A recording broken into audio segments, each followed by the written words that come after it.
iyo kii yiri Soomaaliland baan ahay iyo kii yiri waxaan ahay muqdishaan ahay Soomaaliya waa Soomaali baddaasina Soomaaliya leh lagama yaabo in shisheeyo loo yimi inuu baddayada ku nacafo uu qaato lagama yaabo damaca horurnimada ah ee ay Kenya ku doonayso inay ku boobto xuduud badeedkeena waxa uu haatan socdaa ku dhawaad 10 sano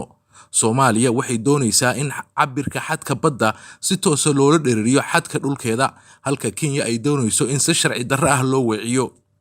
dawladda Soomaaliya ee hogaamiyo madaxweyne Farmaajo oo horey ula soo wareegtay maamulka hawada ayaa iminka dadaal ugu jirta inay gacan ku dhigto maamulka xuduudaha badaheeda inaan soo ceshano controlka badeena muddo kooban dhexdeeda aan soo ceshano oo aysan jiri doonin cid ku soo xadgudubta oo maxaan ku raada kheyraadkeena maalin iyo habeen gurata inaysan jiri doonin cid istiraada meeshaan lama joogo ee waxaad ku shubtaan qashinka iyada naftigeeda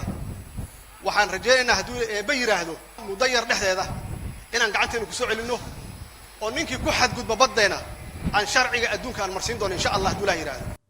Kenya oo aragtay firfircoonida ka muuqata dawladda Soomaaliya waxa soo wajahay cabsi xoog leh taas oo keentay inay ku kalsoonaan weydo go'aanka ka soo baxaya maxkamadda caalamiga ah ee adduunka oo iminka gacanta ku haysa kiiska muranka badda dabcan Kenya waxa moodaa inay sugi laadahay go'aanka ay maxkamadda caalamiga ICJ ay qaadan doonto halka waxa ka muuqata kalsooni darro badan oo ay Kenya muujinayso hadii go'aankaas ay maxkamadda caalamiga adduunka ay qaadato inay Kenya ay waxay ku socotaa ay tahay gardarro maalmihii dambe dawladda iyo shacabka Kenya waxa ay soo qaadeen duulaan qaawan oo isugu jira propaganda iyo qarasku tuurnimo dhinaca siyaasadda ah talaabooyinka ay qaaday Kenya ayaa ah kuwo ka yaabiyay bulshada geeska Afrika iyo caalamka waxa ka muuqday jahawareer siyaasadeed taasina sida caadiga ah waa habdhaqan laga arko cid kasta oo raadinaysa wax aysan lahayn dhinaca kalena arday iyo qaar ka mid ah shacabka Kenya ayaa sameeyay barnaamij propaganda ah oo ujeedkiisu yahay marin habaabin dawladda Kenya waxay doonaysaa inay carqalad abuurto oo Soomaalida ay buuq weyn iyo dhibaato ay ku furto sida ay aanu ka daawanay ama telefishinada ka aragnay iyo warbixinada ugu dambeeyay riboodyada aanu ka daawanay waxaan leeyahay warbaahinta Soomaalida ee wiilasha Soomaalida ee gabdhaha Soomaalida ee wararka iyo barnaamijyada tabinaya dalkeena iyo dawladdeena adeeca la shaqeeya saxaafadana qodob waxa dhigaya oo jira haddii dalkaaga la soo weeraro xaq bay kugu tahay inaad difaacdo dawladdaadana aad garab istaagtid ee xafaafinana wararka xun meesha la isku haystana waa dal Soomaaliyeed ee deegaan Soomaaliyeed insha Allah waxaan filayaa in guul laga gaari doono shacabka Soomaaliyeed iyo dawladoodu waxa ay ka dhaxleen midnimo iyo wadajir jahawareerka iyo ficilada ay ku dhaqmayso Kenya waxaan soo jeedinayaa in loo midoobo waxaan soo jeedinayaa in madaxda qaranku hogaamiso difaaca dalka midnimada dalka iyo dadkaba madaxda dawlad goboleedyadu inay qayb weyn ka qaataan difaacida dalkooda shacabka Soomaaliyeed inay u istaagaaneen maanta inay u midoobaanin in dalkooda iyo dadkooda la difaaco iyadoo loo marayo hab silmi ah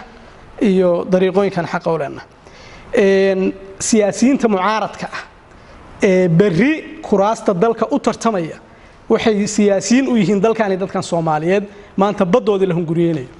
maanta suurtagal ma aha lamana aqbali karo inay ka aamusaan oo shuruuc inagana dhextaal iyo doorashooyin iyo waxyaabo internal oo dhexdeena inay maanta ka hadlaaneen iyadoo dalkii iyo dadkii Soomaaliyeed la hunguriyeenayo iyadoo badeennii muran ku jidho oo maxaad caalamka ugu tagteen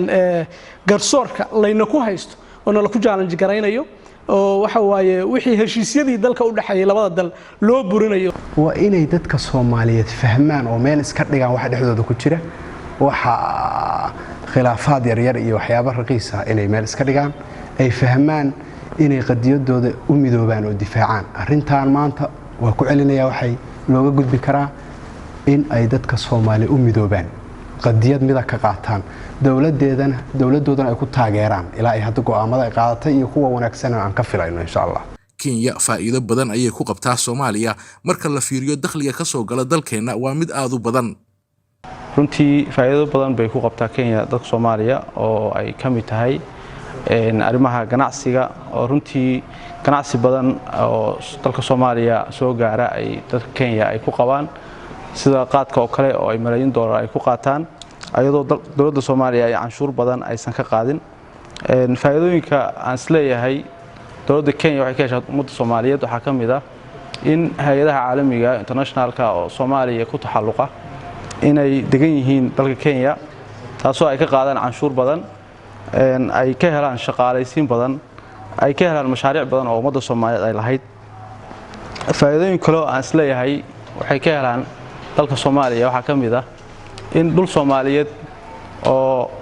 gaar ahaan jubbooyinka oo kale oo laga dhoofiyo dhuxusha oo kale ay ka qaataan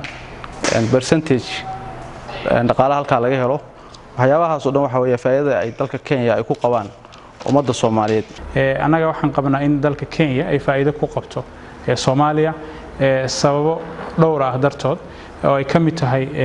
runtii Soomaali fara badan oo ganacsato ah ayaa maal gashtay dalka Kenya burburkii Soomaaliya kadib 1991 oo dhaqaalahooda iyo hantidooda ugu badneed ee magaalada Nairobi dalka Kenya ay taala arintaas oo runtii kor u qaaday dhaqaalaha dalka Kenya waa arin Kenya si gaar ah uga faa'iiday ganacsiga iyo hantida ummadda Soomaaliyeed dhalinyaro Soomaaliyeed oo ku sugan magaalada Garowe ayaa isugu yimid kulan ay uga tashanayaan damaca Kenya iyo kaalinta looga baahan yahay qaybaha kala duwan ee bulshada sida aqoonyahanka ganacsatada siyaasiyiinta haweenka dhalinyarada iyo bahda saxaafadda waxa jira sokeeye Soomaaliyeed oo jirkeena iyo dhaqankeena iyo diinteena haysta oo kula socda dawladda Kenya arintan iyagoo eeganaya dana shakhsiyeed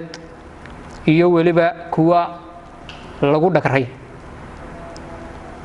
waxa jira sidoo kale dawladda shisheeye oo iyagu ka eeganaya danahooda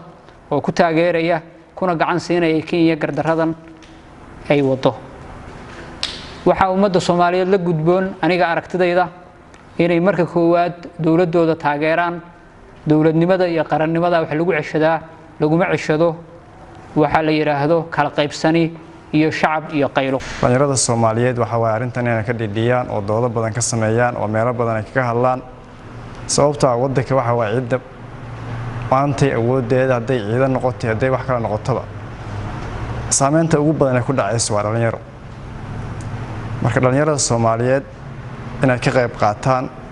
oo ay taageeraan dawladooda Soomaaliya iyo go'aamada fiican ee qaadatay arintan waa qadiyad caam ah waa dhul Soomaaliyeed iyo bad Soomaaliyeed waxa lagu murmaayo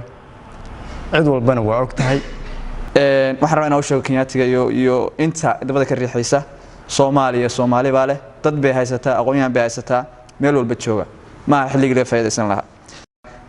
waxaan rajaynayaa inaad arki doontaan shacabkiina dhexdeeda waxay og yihiin inay ka faa'iideystaan Soomaalida aysan ka maarmin Soomaaliya Soomaali baa leh Soomaaliya ha noolaato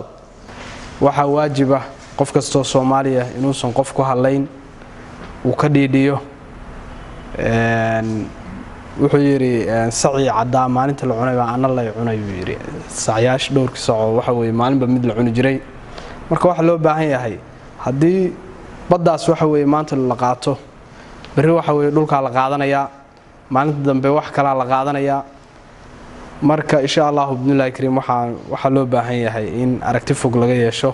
marka la fiiriyo midnimada shacabka iyo siyaasadda ay ku dhaqmayso dawladda Soomaaliya oo ay ka muuqato diblomaasiyad iyo isku kalsoonaan waxa cad in Soomaaliya ay ku guuleysan doonto go'aanka maxkamadda caalamiga ah oo iyadu iminka dusha ka daawanaysa kalsoonida Soomaaliya iyo waalida Kenya